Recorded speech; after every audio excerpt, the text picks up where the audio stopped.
Então, pessoal, só para fecharmos aqui a ideia de solo, você precisa entender os impactos sobre o solo, né? A gente tem que entender aí uma diferenciação muito importante, que é a diferença de percolação e lixiviação. Entendemos que a percolação, ela representa basicamente o processo de infiltração que a água realiza sobre o solo. Então, tentei mostrar para vocês aqui um solo antigo, você já está aplicando aí a ideia, né? Onde eu tenho o perfil O aqui, a camada O, a camada A, B, C e D, onde eu tenho a rocha matriz. Então, perceba, houve aqui algum tipo de precipitação, uma chuva, a água ela bateu sobre esse vegetal, infiltrou no solo, percolou esse solo. E aí o que acontece? Quando ela percola, ela vai realizando aqui, ó, o processo de intemperismo químico quanto a essas rochas, né? Então ela vai ali lentamente desgastando essa rocha e formando solo. Então, quando ela chega no seu limite aqui, que é na rocha matriz ou rocha mãe, você tem uma acumulação. Esse solo vai se saturando, ele não aguenta mais ter tanta água ali, vai ficando extremamente saturado, até que você forma aqui o que eles chamam de lençol freático. Então, esse esquema aqui ajuda a te mostrar onde identificar o lençol freático. Ele vai se localizar no limite da rocha mãe, tá? Bem, então percolação é o que? É a infiltração da água no solo. A lixiviação é quando eu tenho a ideia, né, até botei aqui, a retirada de sais minerais do solo. Então, normalmente, quando essa água bate sobre esse solo, ela vai lavando esse solo. E esse solo vai perdendo os seus sais minerais. Então, não confundir percolação com lixiviação já é uma boa ideia.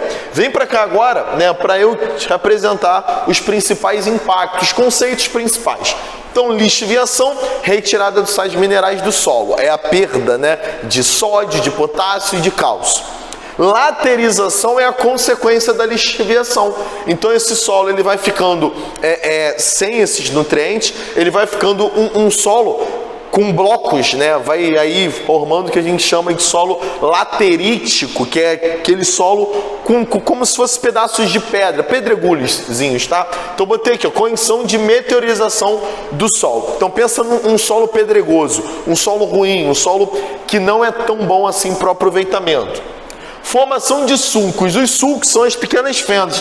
Então a gente poderia aqui pensar num solo onde eu tenho fendas bem pequenininhas, né? A água vai escorrer ali e aí obviamente esses sulcos eles vão intensificar o processo de lavagem desse solo, processo de lixiviação.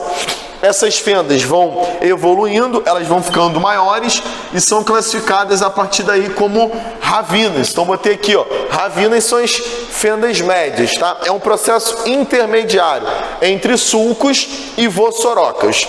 Quando a gente chega a vossorocas ou bossorocas, já são fendas bem mais acentuadas, é um solo extremamente instável, normalmente se retira o rebanho daquela área, porque uma vaca ou algum porco, quer que seja, ele pode ser absorvido pelo solo, naqueles buracos que são formados.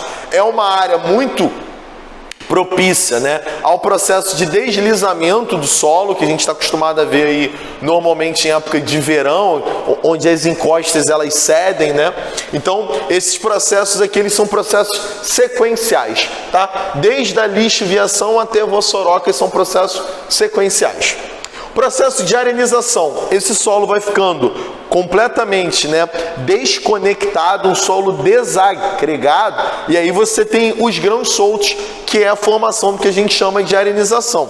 No Brasil, a gente pode dar um destaque aqui para o estado do Rio Grande do Sul, principalmente na sua porção oeste, na porção mais interiorana ali, é uma área que está sofrendo bastante com essa arenização, que é uma pré-fase do deserto, que é o último processo nosso, que é o processo de desertificação, onde realmente esse solo ele não aguenta mais manter vida, a manutenção da vida tende a cair, os vegetais não conseguem mais se permanecer ali, a maravilhosa flora, né? E se eu não tenho mais vegetação, eu estou reduzindo o ciclo hidrológico, eu não tenho mais evaporação da água, e você tem uma queda abrupta das chuvas locais ou da precipitação. Normalmente, né, a partir daí, se esse índice pluviométrico ele ficar inferior a 200 milímetros, aí você tem a formação de um deserto. A gente pode dar destaque aqui para a região do Nordeste brasileiro, né, onde eu tenho ali alguns destaques para o estado do Ceará, estado do Piauí, que sofrem bastante com esse fenômeno aí, com esse processo. Show de bola, galera. Espero ter ajudado aí vocês e força total na prova.